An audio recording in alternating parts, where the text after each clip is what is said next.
Good afternoon, everyone. My name is Tobias Zeller. I'm head of the Secretariat of the South African-German Energy Partnership, and I want to welcome you heartily to our second webinar on the German energy transition and municipal utilities today. Maybe a brief run through the agenda. We will start with a small explanation of technology by our service provider Dirk from Exlarion. Then I will provide brief background on the German international energy policy and the South African German Energy Partnership in specific, and will then hand over to our speakers of today, Jan Ole Voss from Becker Büttner Held law firm and Florian Umlauf from Becker Büttner Held Consulting. And both of them will elaborate on the German energy transition and municipal utilities, lessons from a transition energy market design today. This will be followed by a question and answer session and a wrap up and closing at the end. And now I will hand over to Dirk to briefly explain technology and some further background. Yeah, thank you very much, Tobias. Good afternoon, everyone. My name is Dirk. As said, I'm responsible for this webinar tool today, and I would like to just raise a few issues that might be helpful during the webinar and how to use it. So since everybody is already attending, I guess you are not encountering any technological problems. In case you do, you can always contact me either in the chat that you find in your control panel or directly through the questions. You are all unmuted, all muted. That is, none of you can actually talk directly during the webinar unless I am unmuting you. In case you feel the urge to say something orally, you find a little symbol in your control panel, a little hand, and you need to press that, and then I can individually unmute you. However, the questions you would like to ask during the webinar, we would prefer if you would write them in the questions boxes, so we can sort them and have them answered at the end of or after the presentation, in fact. So we run through them one by one. Otherwise, we fear, if everyone wants to talk, that we will have a discussion that we cannot control with so many people anymore. The publication of material, this webinar will be recorded and it will be uploaded later also for other people to listen to, and of course yourself. So while agreeing, while taking part in this webinar, you are agreeing that you are also being recorded for upload later. All the slides you can find in the sections handouts. You can download it for later use. These are the slides that the two speakers that will follow. These are the slides of the two speakers that are used later. After this webinar, you will all receive a questionnaire via invitation via email, and of course we will kindly ask you to take part in it. This is just a couple of questions, maximum 5 minutes you would need for that, and we appreciate very much if you could take part in it. Okay, thank you very much, and as I said, if you have any questions, please write them to me. Thank you, Dirk. This is Tobias from the South African German Energy Partnership Secretariat again. I will give now, before we start with a real presentation, a brief background on German international energy policy and the South African German Energy Partnership in specific. As you might know, Germany aims at completely changing its energy system. We call that in German the Energiewende, or energy transition in English. And the aim is to come towards a more sustainable CO2-free energy system. Maybe today's news, if you have seen them from the energy sphere, in the first half of 2018, renewables overtook coal as the main most important power source in Germany for the first time. So that's it's a big milestone, but of course there's a lot more to go in transforming or transitioning the German energy system. But Germany doesn't aim only on Germany, also wants to implement global energy transition, and doing that Germany has established more than 20 energy partnerships with different countries in the world. And Germany is searching for those partners which are interested in going the same way. And this is about real partnerships. So it's really an exchange of ideas between the countries. It's not Germany telling other countries what to do, but it's really learning from each other. And exactly, should not only end by transforming the electricity system, but then also include transport and heating, what is called sector coupling in Germany. Exactly, and one of those energy partnerships and one of the countries that Germany works together is South Africa. That's where I'm working in the Secretariat of the South African German Energy Partnership here in Pretoria. The energy partnership between Germany and South Africa was established in 2013. And the main partners are the German Federal Ministry for Economic Affairs and Energy, and on the German side, and the Department of Energy on the South African side. The whole energy partnership is managed by a high-level steering committee chaired by the Deputy Minister for Energy in South Africa and the State Secretary for Energy in Germany. Below that exists the Energy Working Group, working on various topics and using various instruments. Instruments are, for example, conducting workshops, studies, study tours, events, a website. And the activities currently that we are working on and cooperating the two countries is at first new business models for municipalities. Municipal utilities. This is what we are talking today about, because South Africa and Germany have quite similar structures with a lot of households and electricity power consumers receiving their electricity from a municipal utility.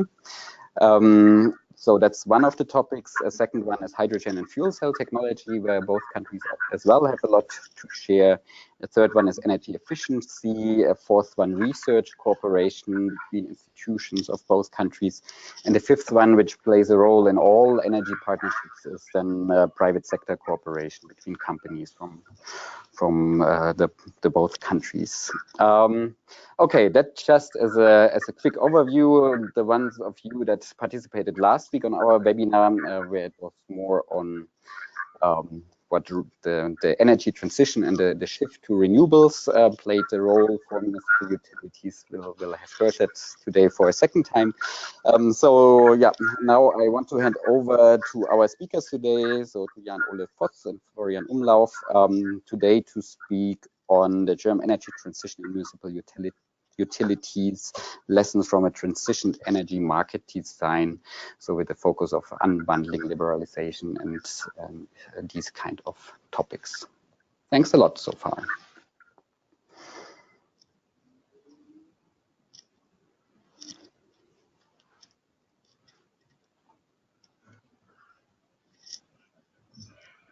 Good afternoon, everyone.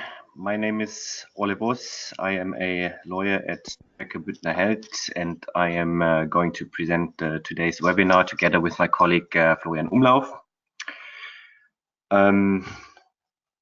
Yeah, as some of you might know, that this webinar is based on a workshop that we carried out in December together with GIZ and energy stakeholders from South Africa.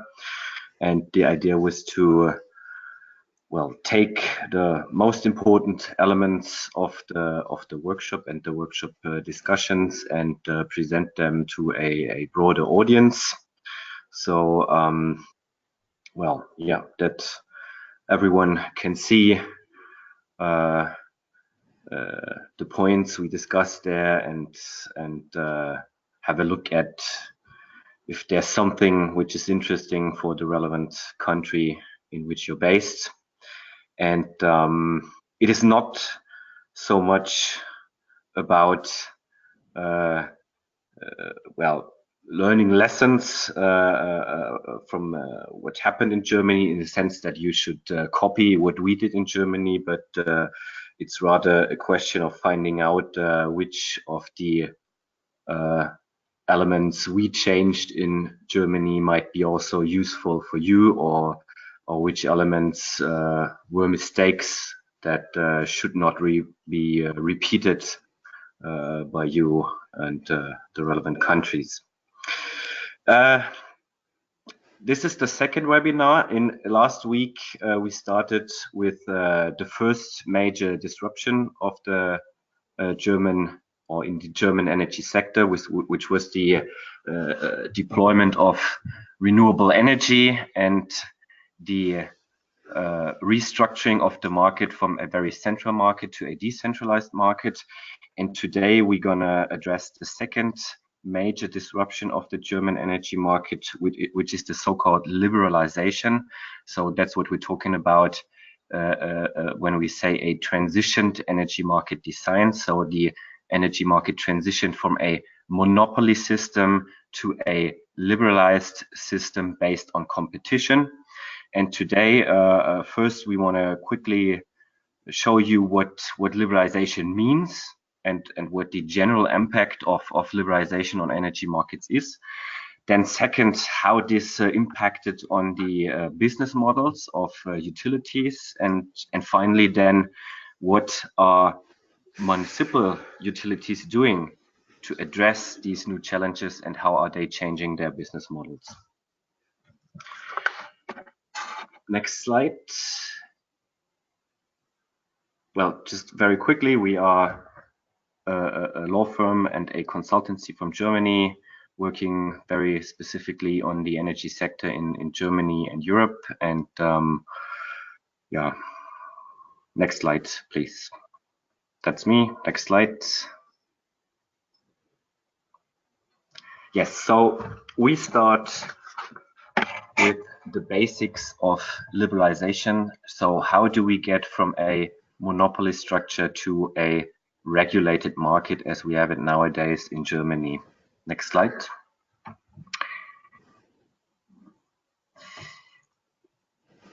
Just as background, we will be talking today about the liberalization in Germany, but liberalization is not something that originated in Germany. It's rather something. It started. Liberalization of energy markets started in the UK, and it was then brought to all EU member states by the EU. I'm telling you this because it's important for a political discussion. In Germany, in our perspective, liberalization would not have went forward without having this outside influence of the EU. So in other words, it was the EU and EU legislation that initiated this process and that obliged the EU member states to implement liberalized energy markets in their national systems. And so we can see quite clearly that it is such a fundamental change of the market, and it's such a big challenge to the incumbent companies that are active on the market, that this is very difficult to do this without well, outside powers as the EU that then can start such a process. Next slide, please. So this is on one very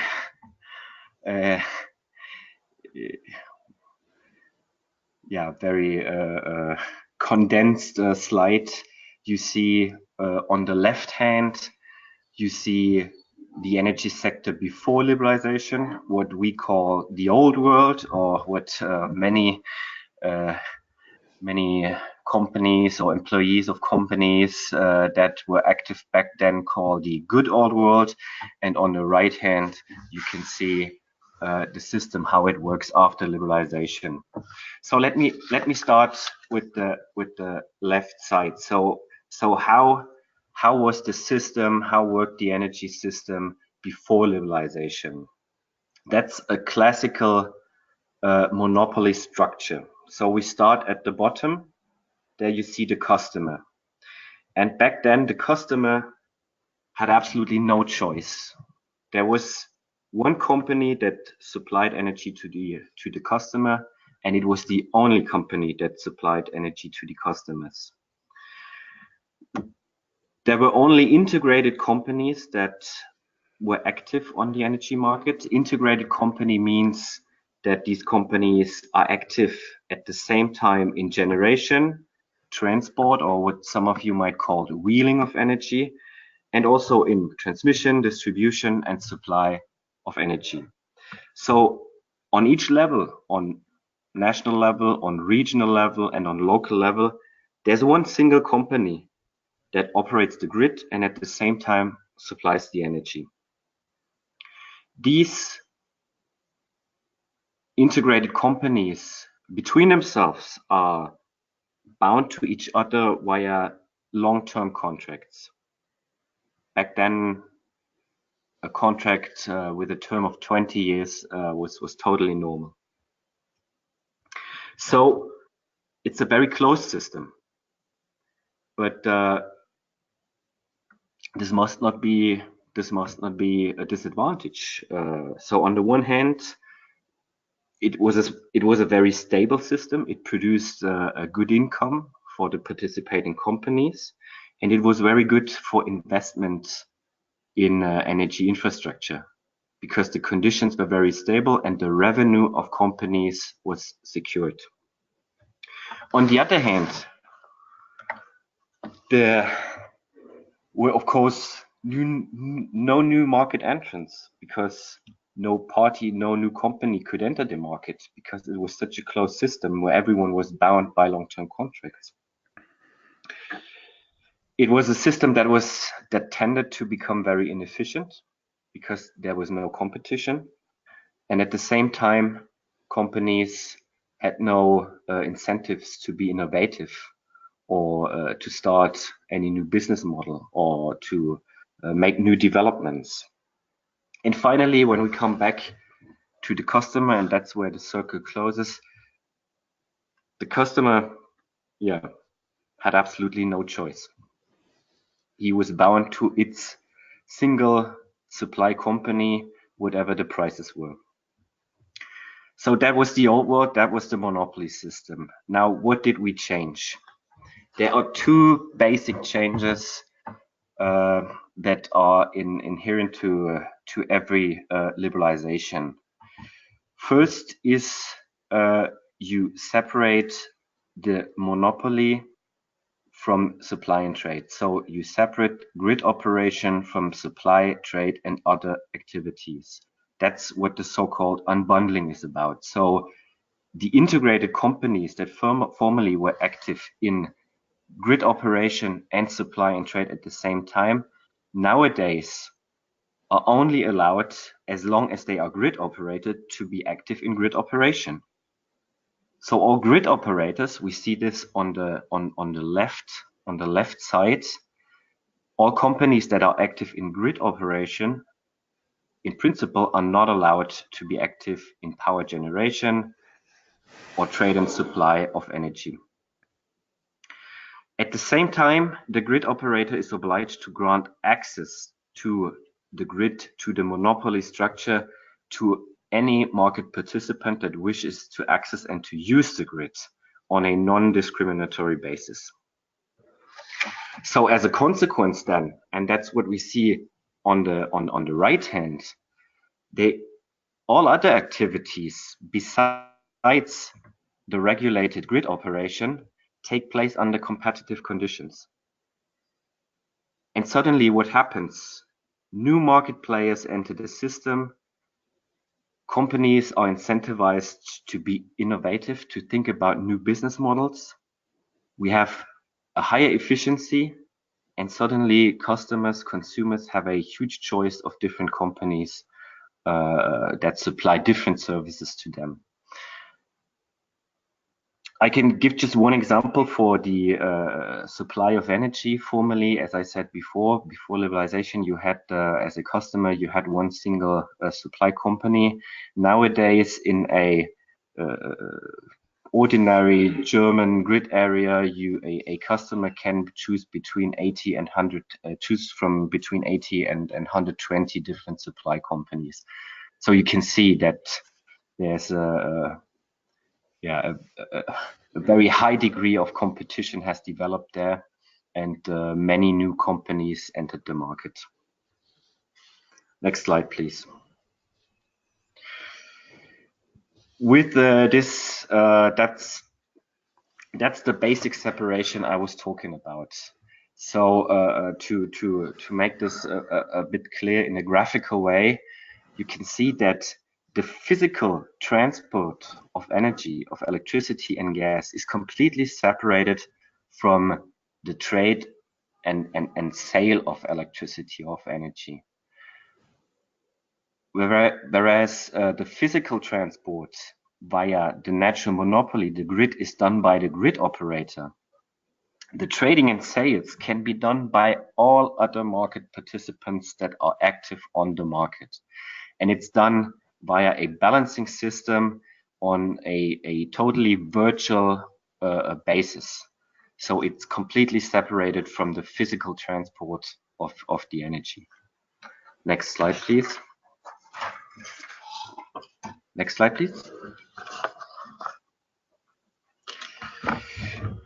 What is absolutely key for this, for liberalization and a functioning system, is the so-called regulated third-party access. So any market participant that is willing to do so needs to be able to access and use the grid. And it needs to be totally clear and transparent under which conditions any participant can use the system, can use the grid. And so that's in the end what the regulation is about. The regulator sets out the conditions under which market participants can access and use the grid, and grid operators have to abide by these rules. Next slide, please. So to make the structure clear again, we have a look here at the entire value chain. It starts with production. Production takes place under competitive conditions. Then we have the natural monopoly, the grid. The grid is regulated, which means grid operators have to abide by the specific rules that are set up for grid operation. And then finally comes trade and supply, and there again, it's totally free. It's again under competitive conditions. There's one more specificity in Germany, which is that there's a so-called de minimis rule, which means there is an exception for small companies that have less than 100,000 connected customers. These companies are still small integrated companies. They are still active in grid operation and at the same time at production and supply. And these are mostly the municipal utilities, the so-called Stadtwerke in Deutschland. But there are unbundling rules that also apply to them. And this is namely the unbundling of the accounts. So they have to separate within a company. They have to maintain separate accounts for the company branch that is active in grid operation and the company branch that is active in production and supply. And secondly, they have to make sure that all grid-related data, all data that they receive as grid operator, under no circumstances can be used for any generation or supply purposes. Next slide, please. And so a final very important element of a liberalized energy market is regulation and enforcement of the rules. What you need for a functioning system is a strong regulator, and everything that is related to the monopoly infrastructure in Germany is tightly monitored by the Bundesnetzagentur or the relevant regulatory authorities on regional level. And this is done on a very rigid basis in Germany. So all the rules, for example, for grid charges, grid connection obligations, we've named a couple of them here, obligation of third-party access. These things really work in practice because the regulatory authority monitors, and if it doesn't work, they can interfere directly. Next slide. And to make this happen, you need to give the regulatory authority the appropriate tools. And in Germany, there are 3 different levels on which the regulatory authority can base its actions. So first, they monitor the activities of the regulated companies. If companies do not abide by the rules, regulatory authority can initiate abuse proceedings. If this doesn't help, there are prohibition orders and penalty payments. And finally, grid operators can be made liable for damages. So that's a very effective system to ensure that this regulated system works and that regulated companies abide by the rules. But as I just said or mentioned in the beginning, regulation applies to the monopoly.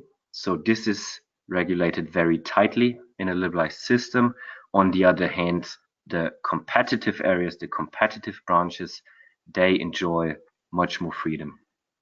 Next slide, please. So how did this fundamental change of the energy sector and of the rules that are applicable to the energy sector, how did this affect municipal utilities and the business model of municipal utilities? Florian, I hand now over to you. Okay, thank you, Ole. At this slide, you can see cooperate profits before liberalization.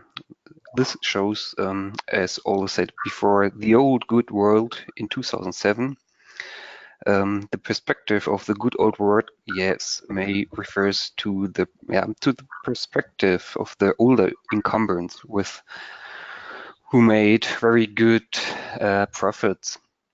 We show here 3 pillars which refer to the unbundled blocks, the energy production, grid operation, and the end customer sales.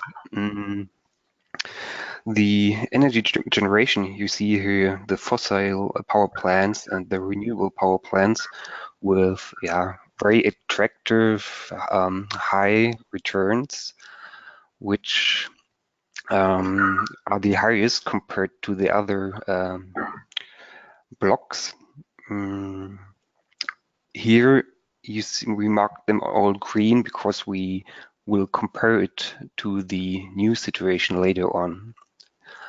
The grid operation is the second highest level of income in this unbundled blocks, and you see in the end customer sales, you can see there the household, businesses, and the industry, and you see that there is a decreasing value of the profits as the market power of the customers is decreasing. When you think of the industry, which owns or which needs huge shares of the total energy supply, the industry is usually in a good position to make good negotiations, so they pay margins between 3 and 5%, which is getting better from the perspective of an energy supplier when you go further to businesses or households,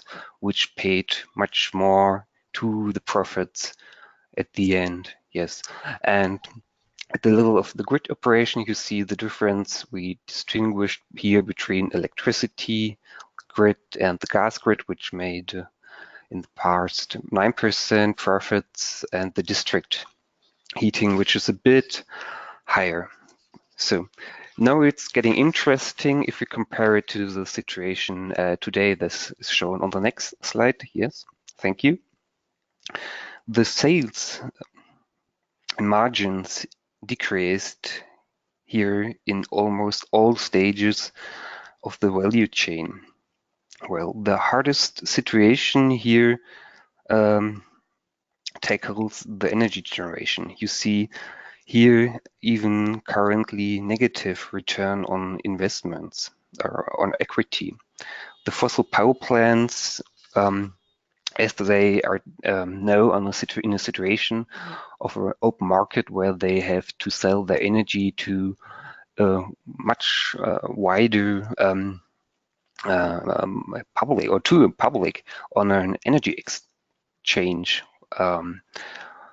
leads to massively falling energy prices that will be earned for fossil power plants. A different situation refers currently to renewable power plants. The profits here are relatively stable because of a strong funding scheme in Germany. There are, once you have funding for your investment in your renewable power plants, you have a stable funding or a grant which is fixed for the next years.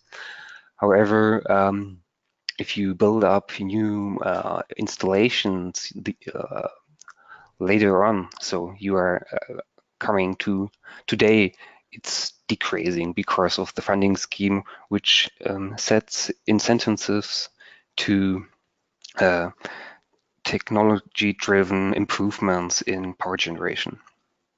Well, and the second pillar you see here, we will come to this special pillar later on, but as you see here, interestingly, it's quite stable. So, or with another perspective here, the market here generates relatively stable and high profits even after the liberalization. The perspective for the end consumer sales is totally different here compared to the grid operation. There, the profits decreased tremendously. Especially again, here you see the market power of the industry, which is close to zero. So this high amount of need for energy enables the industry to get really good prices of electricity. Businesses and households here are paying margins of 1 to 3% of their final consumption. So we will focus on this point on the next slide. What happens to the end consumer sales? And these are the challenges for the supply. Yeah, at this slide, you see what happened, and Ole made this point clearer at the beginning of our presentation. As he said at the beginning of in the monopoly, there was a situation that only one supplier was able to sell electric energy in one regional area in Germany. This has significantly changed through to growth of super-regional and Germany-wide sales activities of almost all suppliers and a lot of market entrants, which comes into the market. And this diagram here shows what happened after liberalization. If you concentrate on the bar's right-hand side, you can see, we don't have a translation here, but you see that more than 100 suppliers are active in 50% of the area in Germany. So as a consumer, you have the possibility to choose out of 100 and more suppliers in your area, which means a high competition for the energy sales or electricity sales. This has tremendous increase between the years 2015 and 2007 and 15. As you see, when we started in 2007, there were only 4% of the areas in Germany were able to have more than 100 suppliers, whereas nowadays we have no possibility to choose out of 100 energy suppliers, and this means real competition at the consumer level. If you take into account that also in 2015, 30%, this refers to the bars next to the 100 supplier bars with more than 50. If you add them together, 80% of the consumers in Germany are able to choose out of more than 50 suppliers currently, and only 1% is able to choose only one supplier, which refers to the situation in front of the liberalization. So the market has changed tremendously. This behavior is shown on the next slide. What is happening today? So there is a behavior of supplier switching in Germany. This is shown through the bars here. When we started in 2006 with the values here, there have been around 700,000 supplier changes per year, which has increased until 2015 up to 4 million changes in the contracts. Contracts for electricity in Germany are usually running for 2 or 1 year.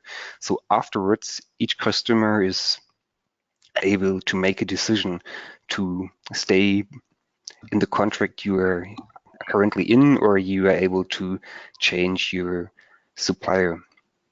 To make the decision quite easy in Germany, there are large databases for the consumers.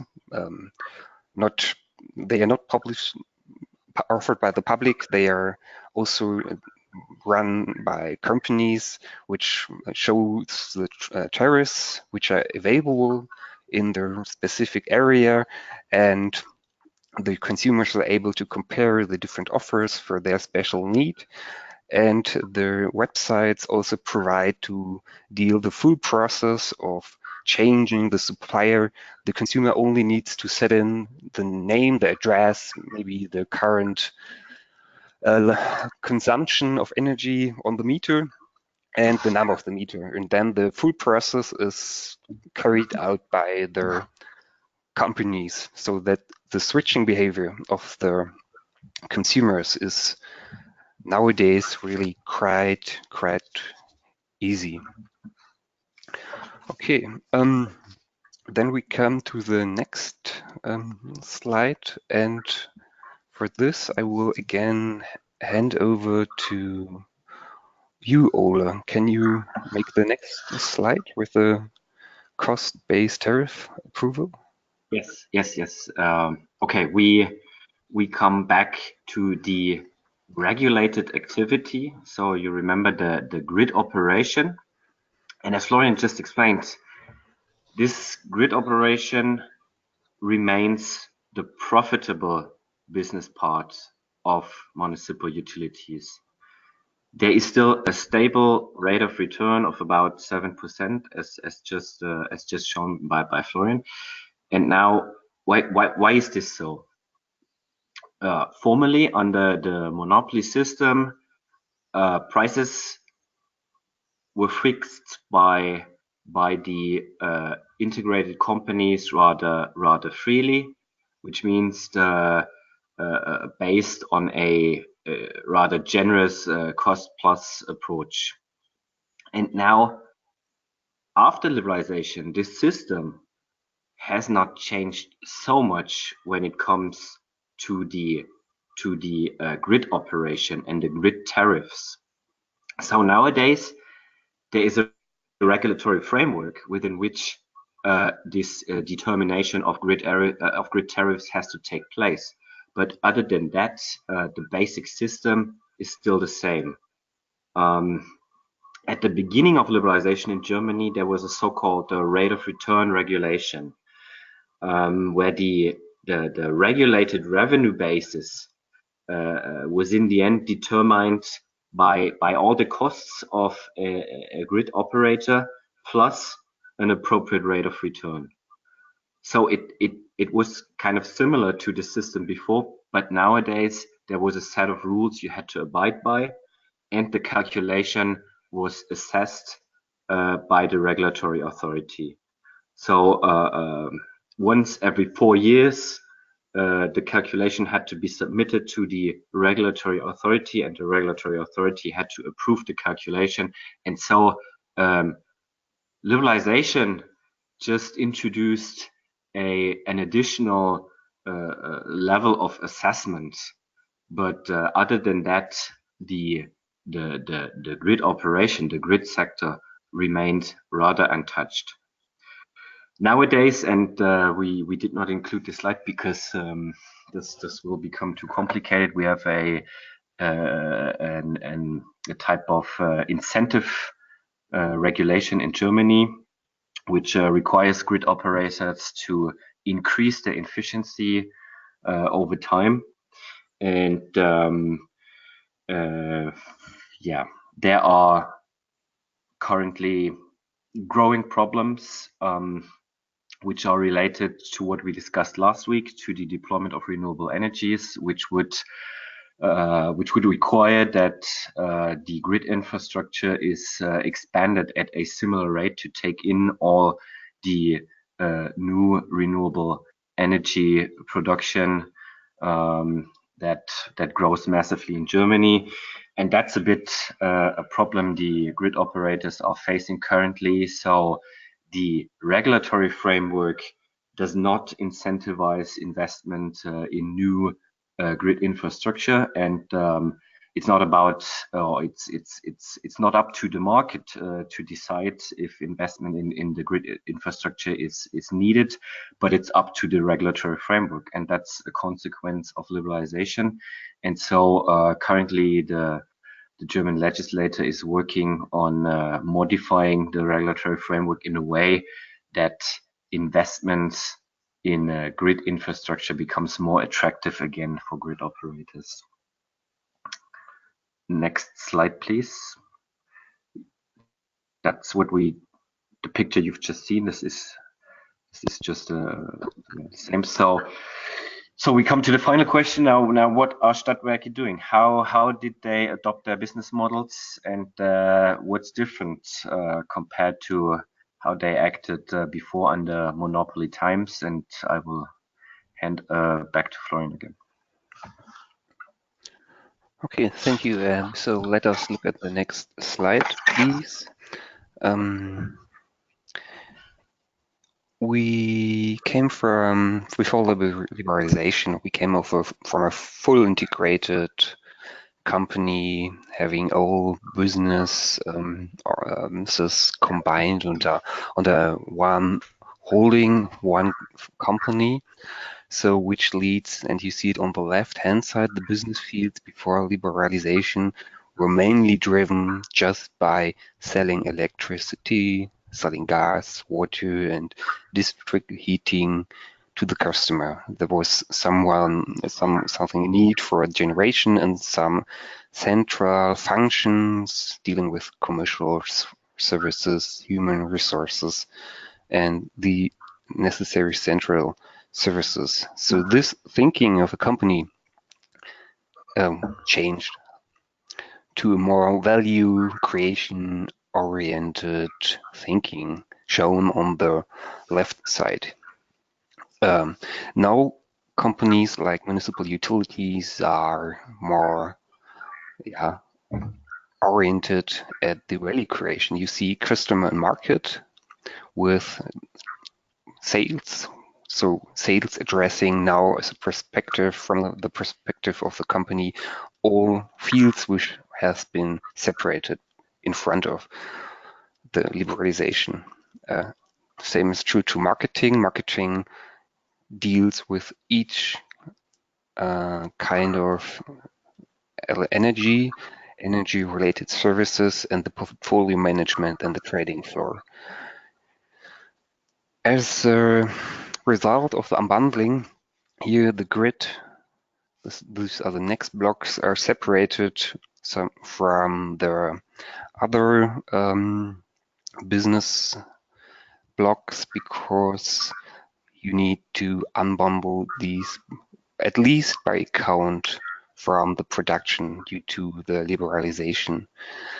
The production takes care of the provision of the energy, and there's a distinction between the conventional generation and the renewables, which are becoming more and more important, even for the municipal utilities, which not only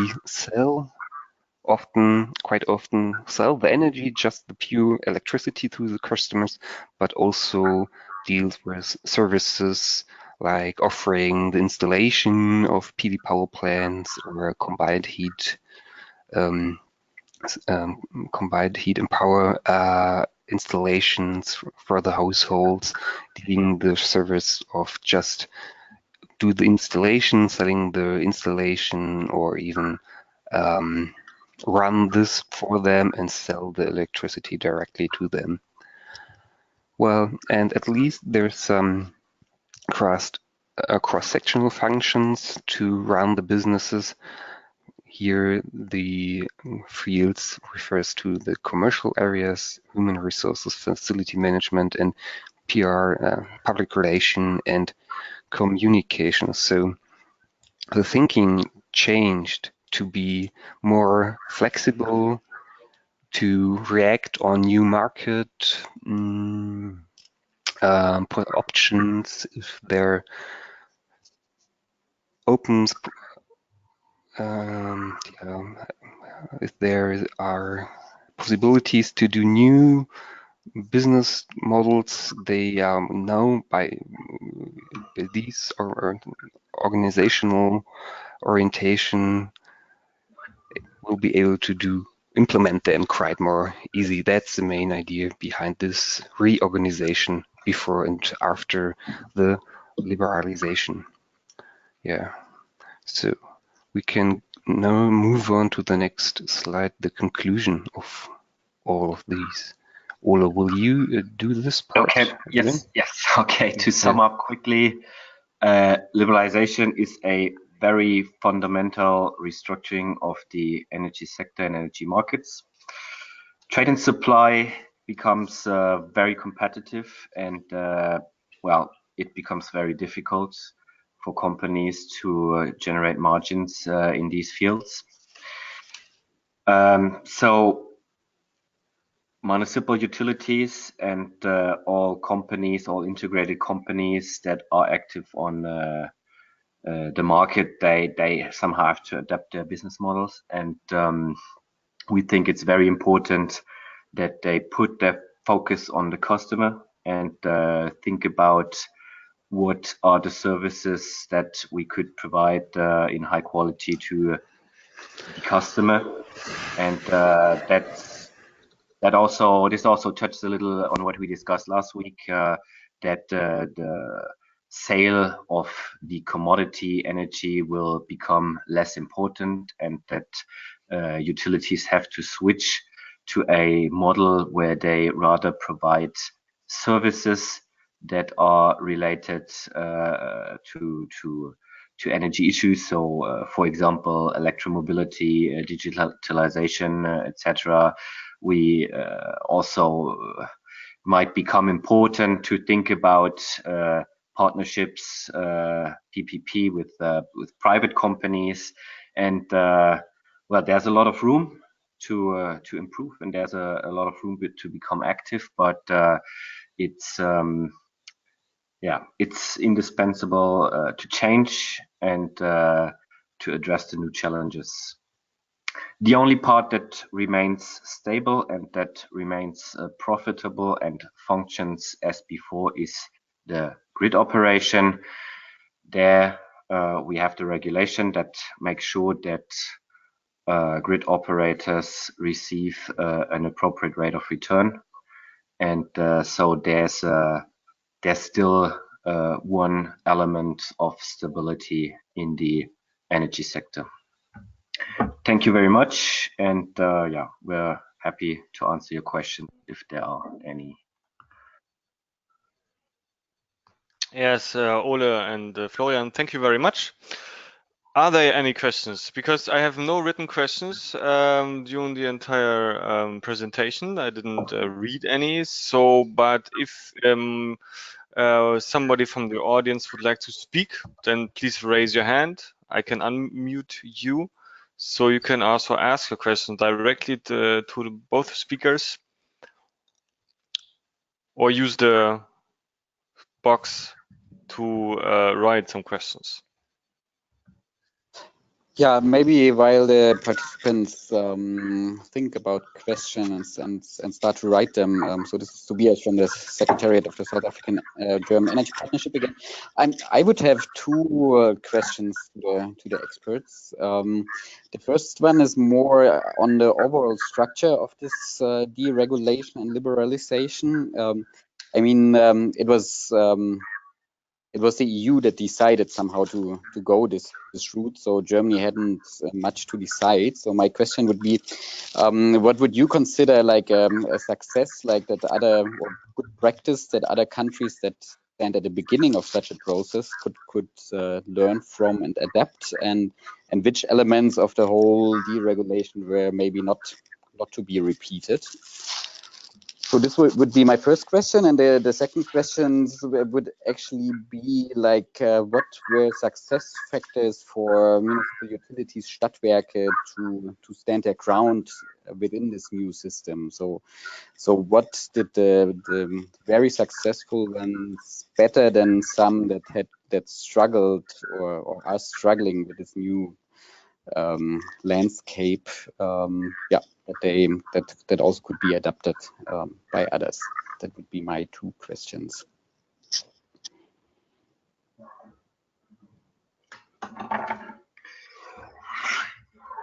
Well, those are not easy, your questions. I would maybe like to start with what you would recommend for other countries. I think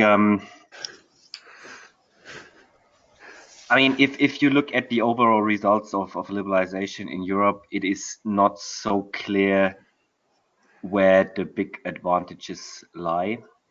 We've seen price decreases affected by liberalization, caused by liberalization, but this was on the other hand then compensated by new price elements, for example, especially for the support of renewable energies, and so this price decrease was a bit offset and did not really trigger or did not really well reach the final customer. So and in addition to this, a liberalized energy market becomes very complex. So what I would recommend is that maybe countries that are willing to take this path, to go down this road, they should start with a clear regulation of the third-party access, and especially then make sure that this third-party access is implemented on the ground. And once you've done this, in my perspective, you should already, well, you should already get a feeling of how much potential there is for new market participants to use the grid. And the second recommendation would be, but this is a hard point, try to keep regulation as simple as possible. This is something I guess all legislators and regulators set out to do this, but in the end, reality becomes always much more complex than when things in the beginning, and so there's always an additional layer of complexity that suddenly comes into play. Yeah, those were maybe 2 recommendations. Right. We have a few questions now from the audience. And I would like to go through them one by one. First one is from Mike Barker. He's asking, what is the failure rate like among the 80 to 100 energy traders in a particular region?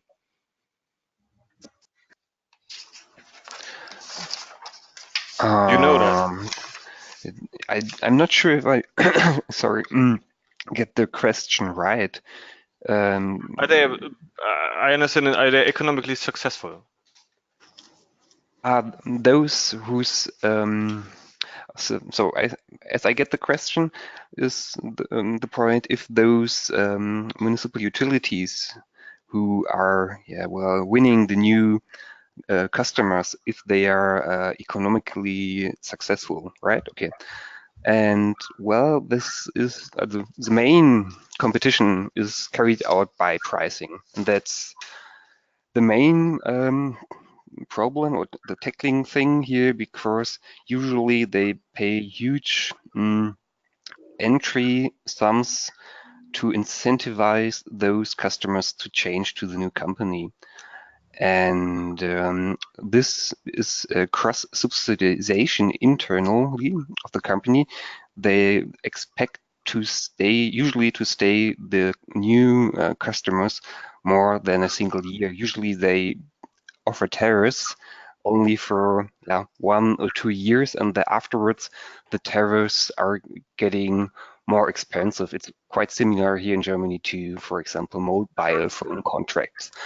And usually those customers which are clever enough to change their contracts are clever enough to, expect this situation in the next year and move on to the next company.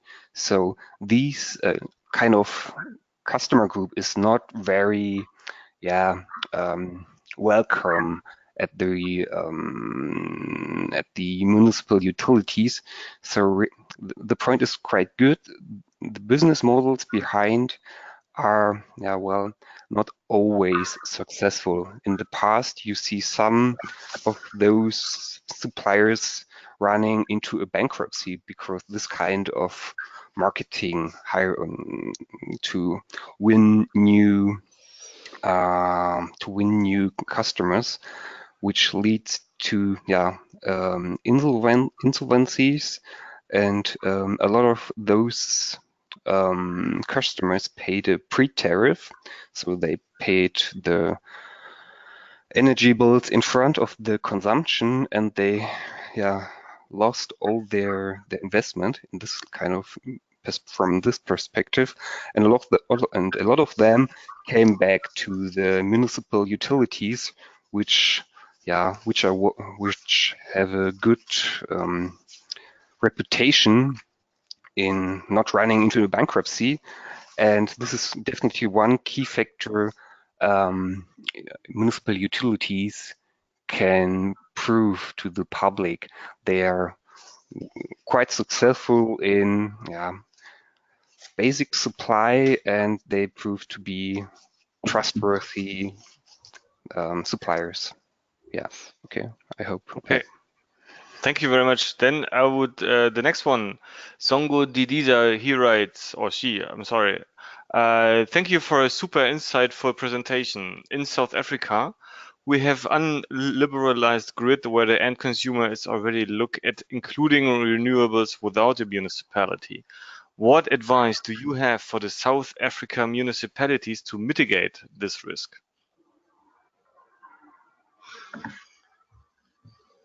So it's about an unliberalized grid. And can you say it again? What is the risk that needs to be mitigated? You're right. The question is, in South Africa, we have unliberalized grid where the end consumer is already look at including renewables without the municipalities. So what advice do we have for the South African municipalities to mitigate this risk? I mean, Yes. Yeah. Yeah. I mean, this was one of the major points we discussed at the workshop. That so how can you retain customers, customer retention, and how can you improve your services in a way that it remains or becomes attractive for customers. And I think we have by far not enough time to discuss all the issues we pointed out there. We had in the end a huge list of different measures. I think what is really important for the municipal utilities in South Africa is to start an internal process to to build up the know-how to provide really high quality services to customers and to gain back the confidence of the customers, and that's really the point of departure from my view. Okay. Thank you. The next maybe the participant that asked the question should contact the GIZ to get the full list of measures that we identified, and I mean GIZ is continue to work on this. So exactly. So we have the colleagues from the South African German Energy Program have a working group with a number of stakeholders from South Africa. Working on exactly these kind of solutions, and we are happy to share some of the documents and discussed items. Okay, very well. The next person actually has written a question and raised the hand. So I would unmute you now. Oh, you're self-muted. It's Madiha El Idrisi Aka. You are put on mute by yourself. I can read the question, perhaps. Hi, everybody. As you know, the Kingdom of Morocco is in the beginning of this energy transition. So what are the necessary prerequisites before the liberalization in terms of technologies, changing monopoly structures, and developing the electrical grid? What will be the new foundation of the classic companies of the distribution? Thank you very much. Unfortunately, the person is self-muted. So, did you understand the question, Ola and Florian? Shall I read it again? I understood one part that that it has been asked what are the prerequisites? Yes. Prerequisites, and I think this is especially the political will to carry out such a liberalization, and also maybe the openness of market participants to engage in such a process. That's maybe two major elements that could help at the beginning.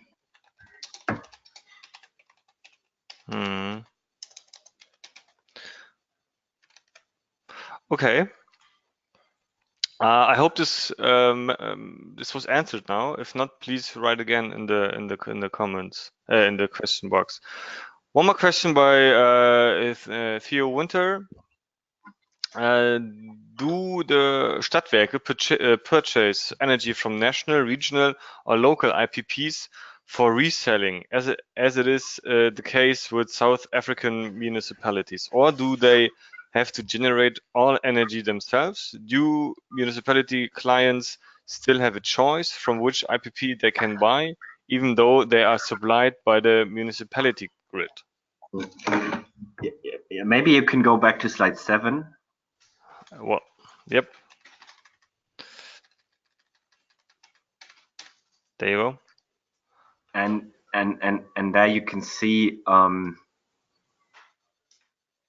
yeah, now, I mean, the point is that when it comes to purchasing electricity or gas, there is a variety of different options, and you can either it's one of the formerly or the incumbent companies you're purchasing from. It's an IPP, it's a trader, it's at the stock exchange. So there are many different market participants that offer electricity, and it's up to the Stadtwerke to develop an appropriate purchase strategy, and to purchase at appropriate prices. And so I think that's what it's all about, that it's a competitive market. You have many different types of participants, and well, this allows you to choose from a big variety. And I think this is also something that works well in practice. Or what would you say, Florian? Yes, I would say it's an open market, mostly driven by the exchange, where you can just buy your electricity in the amount you need. So, moreover, of course, Stadtwerke or municipal utilities are able to generate their own energy or electricity. It's up to a decision when they are able to do this investment. A lot of them, well, especially larger ones, owns shares of power plants, but the performance is not very good currently. A lot of Stadtwerke did a misinvestment, as you have seen on a different slide. The fossil power plants have negative returns. Other Stadtwerke or municipal utilities or invested also in IPPs or by them, or they invested in renewable energy generation installations. So where they can make currently quite good profits. So it's up to a decision. And at the end, when they do they buy their electricity over the trading exchange, they do not know whether it comes from national or regional or local IPPs quite often. And the other part of the questions, yeah, it's up to them that they can decide where to buy their electricity. I hope we answered all parts of this question, or Dirk, do you know a part which was not answered currently? Maybe if I can add a bit of a consumer perspective. So the thing is, you have freedom of choice of your supplier somehow, but also within one supplier. So for example, your municipal utility, they usually offer different kind of tariffs. If your focus is on renewable energy and you want to consume electricity only generated by renewable energy sources, then they usually have a tariff that guarantees that. And then there's also different steps of the tariff a lot of times. So, and the more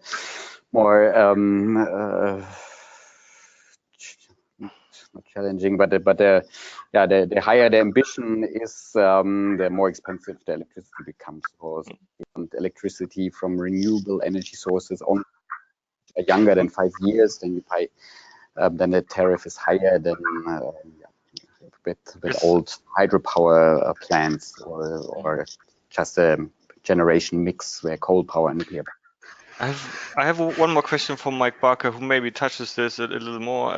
He writes, no mention has been made of the rooftop solar that belongs to the prosumer. How do prosumers buy and sell?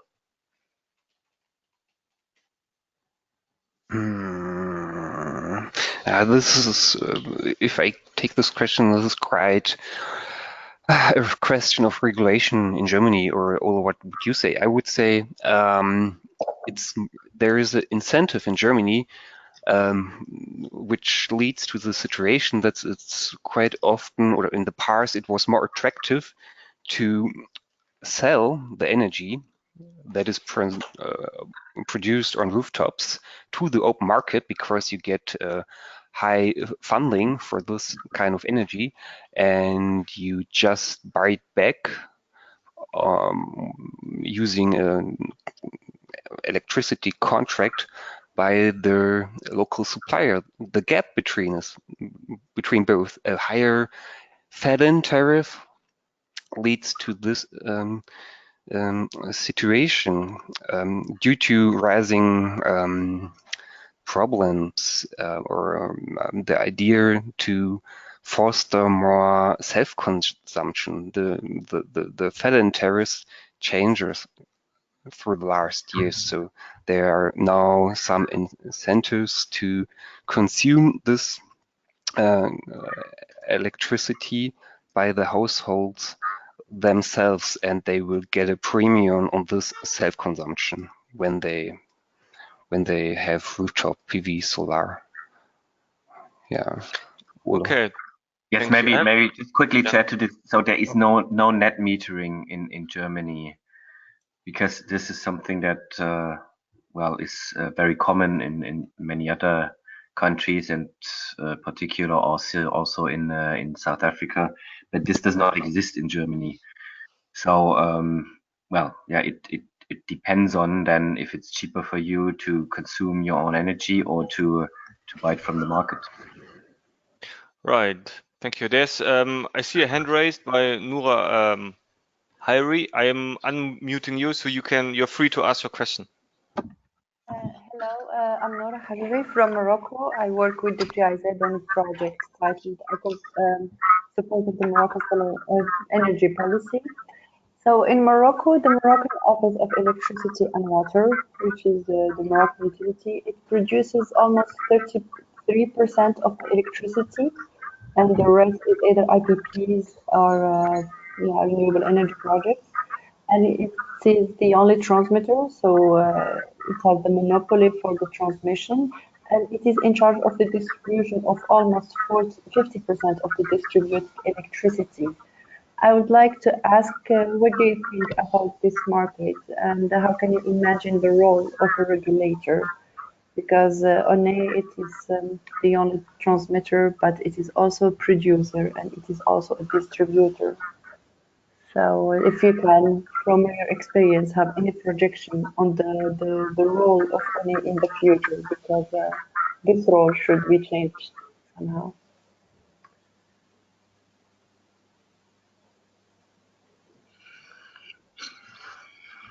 That's my question. Florian, I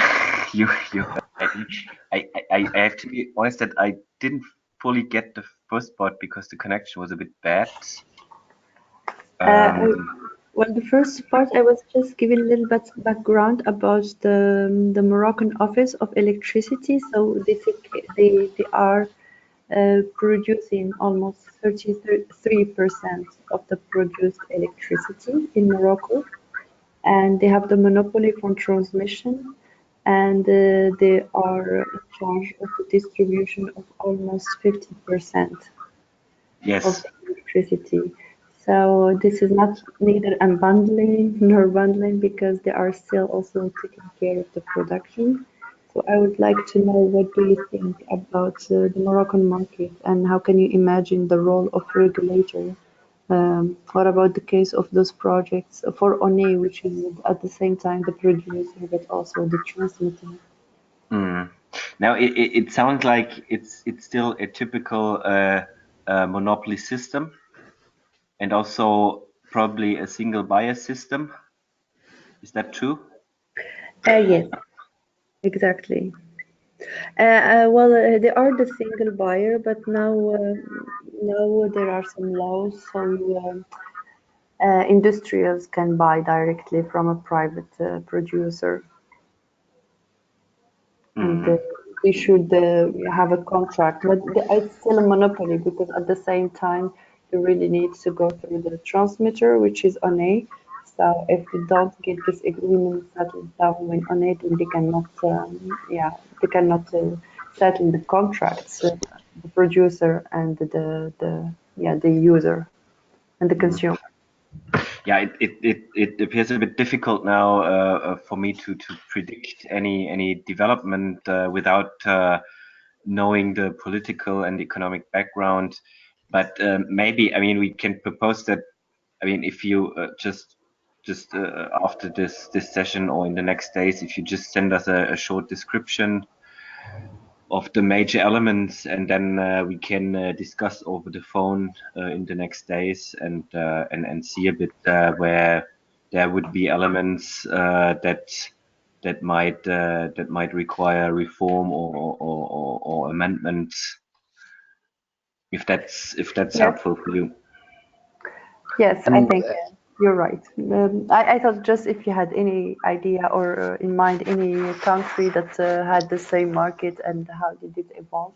But I know it's hard to answer this question with the little data. If I can come in from South Africa, I mean the South African market looks pretty much similar, even though the generation is up to, I don't know, around 90% still in the hand of the vertically integrated utility. So since there's also a German-Moroccan energy partnership and a South African-German energy partnership, I think maybe you should suggest also to the German side to help to support some triangle cooperation on topics like that, and can also see that Moroccan stakeholders and South African stakeholders can exchange on that topic. Could be a good idea that we could work on in the future. Yes, well, I will get in touch with Tobias and we can see, and we will see what we can do. Exactly.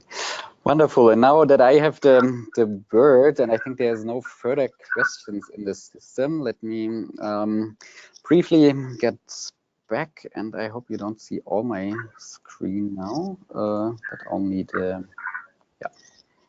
background. And yeah, just a quick reminder that we had the first part of this webinar, and that we have a recording on YouTube available if you missed that first one, and you can still watch. And there's the bullet points here on that slide to see what was the topic of that. And at the same place, we will also put a recording of today's webinar. And now this is not jumping. Here are my contact details in case you want to contact and ask further questions that we then can also forward to today's speakers. Yeah, well, thanks a lot to the speakers and also to all attendees on participating today. Yeah, this was the second webinar we had now on that topic, municipal utilities and the energy transition. I would rate now the format as quite successful, and we probably will continue with having webinars on topics relevant for the South African-German energy partnership. And so watch this space, so to say, and we will contact you. Yeah, and as I said, please don't hesitate to contact us if you have further questions or comments on today's webinar. You will also receive after the webinar a small questionnaire with a few questions, and we are looking forward to your answers. And yeah, I think that's it for today. We took a bit longer than expected, but it's nice to have so many questions and interactions, and that's the purpose of this. So I hope it wasn't too long for you. Yeah, and thanks again. Thanks Ole, thanks Florian, and thanks Dirk for managing today's webinar. And yeah, we will stay in touch. Okay, thanks. Bye. Bye to everyone. Bye.